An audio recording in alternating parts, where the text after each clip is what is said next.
हर महिला को 4 सुख चाहिए होता है।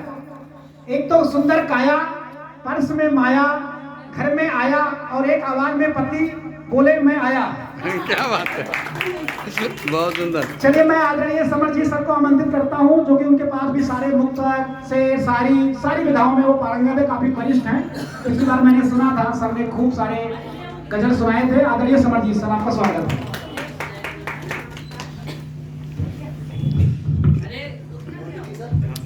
हेलो हेलो जी। देखिए घड़ी मुझे दिखाई नहीं दे रही, तो टाइम बाद जैसे हो जाए वैसे ही बता देना। माँ शारदा को प्रणाम करने के बाद में आदरणीय गुप्ता जी और आए हुए तमाम गुणीजनों सबको मैं प्रणाम करता हूँ। अपने बुजुर्गों के लिए सबसे पहले हमारे गुरु जी बैठे हैं कि अकेलेपन की कैफियत न पूछ। कैफियत कहते हैं जानकारी।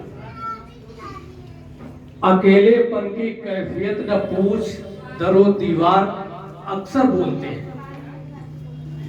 और मेरे सर को छुआ तो मैंने जाना कि तेरे कूचे के पत्थर बोलते हैं। कोई आशिक निकल रहा होगा, कुछ उल्टी सीधी बात करनी होगी तो पत्थर पड़े होंगे। तो मेरे सर को छुआ तो मैंने जाना तेरे कूचे के पत्थर बोलते हैं। और बड़ों के सामने हम अब भी समझ हर एक जुमला संभल कर बोलते हैं।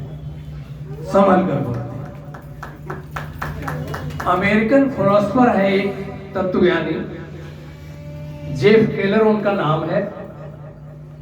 वो लिखते हैं कि your word is decide your personality, यानी आपके शब्द जो है आपकी शख्सियत होते हैं।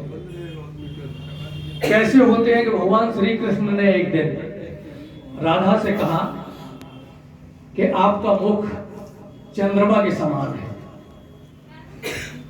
अब स्त्रियां हैं, इनका कोई भरोसा नहीं। जैसे ही उन्होंने कहा कि आपका मुख चंद्रमा के समान है, राधा नाराज हो गई। बोली क्या बकवास करते हो, चंद्रमा में तो दाग है, हमारे चेहरे पे कौन सा दाग है। श्री कृष्ण तुरंत बोले कि वो तो मैं हूं ना। राधा खुश हो गई, तो एकदम खुश और एकदम सीरियस। तो बीबी को मनाने में आदमी श्री कृष्ण जैसा पंडित होना चाहिए। बीबी को मनाने में आदमी श्री कृष्ण जैसा पंडित होना चाहिए। बीवी एक गोरख धंधा है। किसी शायर ने लिखा है कि बीवी एक गोरख धंधा है जो पल्ले पड़ नहीं सकती। बीवी एक धंधा है जो पल्ले पड़ नहीं सकती। कल जिस बात की आज उसी बात पे लड़ सकती, यानी कोई भरोसा नहीं है। तो एक नुक्ता मैंने लिखा है, ये हमारे भाई साहब कहते हैं कि अक्सर झगड़ा होता रहता है। नाम ले लें, अनिल जी कहते हैं अक्सर समझ जी तुम बुजुर्ग आदमी हो, हमसे बड़े हो, तरकीब बताओ। तो एक नुस्खा मैंने लिखा है इस जंजाल का। एक नुस्खा मैंने लिखा है इस जंजाल का। यदि आप परेशान हैं तो मेरे पास दवा है इस जंजाल की, यानी बीवी से अगर परेशानी है तो यदि आप परेशान हैं बीवी से तो मेरे पास दवा है इस जंजाल की। घर जाकर आप बीवी से कहें, जब खामोश रहती हैं तो लगती हैं 16 साल की।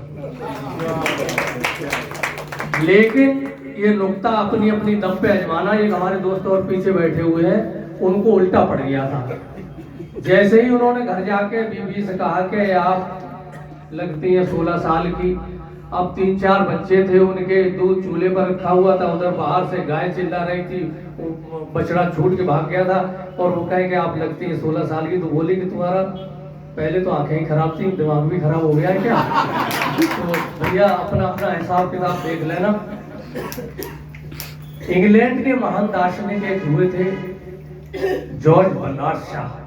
हम कहानियां नहीं सुनाते आपको। उनके पास एक विश्व सुंदरी का खत आया कि आप दुनिया के सबसे बुद्धिमान आदमी, जिन्होंने नेहरू जी यहाँ थे, डॉक्टर अल्लामा इकबाल साहब यहाँ थे, पाकिस्तान चले गए थे, तो जिन्होंने यहाँ अल्लामा इकबाल साहब थे, तो जॉर्ज बर्नार्ड साहब के पास एक विश्व सुंदरी का खत कि मैं आपसे शादी करना चाहती हूँ इसलिए कि हमारी जो संतान होगी वो विश्व में सबसे ज्यादा सुंदर, क्योंकि मैं सुंदर हूँ, और सबसे ज्यादा बुद्धिमान, क्योंकि आप सबसे ज्यादा बुद्धिमान हैं।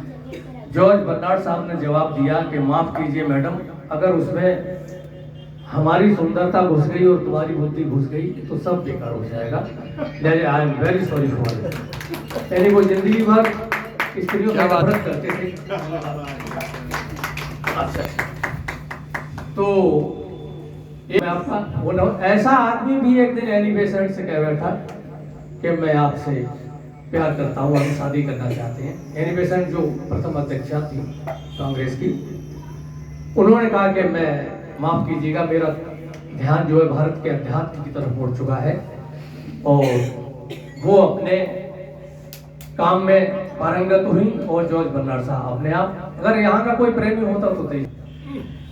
आखिरी लाइन हम आपको सुना देते हैं कि जहां सुख का न हो एहसास न दुख की हो कसक, जहां सुख का न हो एहसास न दुख की कसक, उसी मुकाम पर शायरी और मैं हूं, और जो चंद लम्हों में गुजरा था बता दिया, फिर उसके बाद वही जिंदगी और मैं हूं।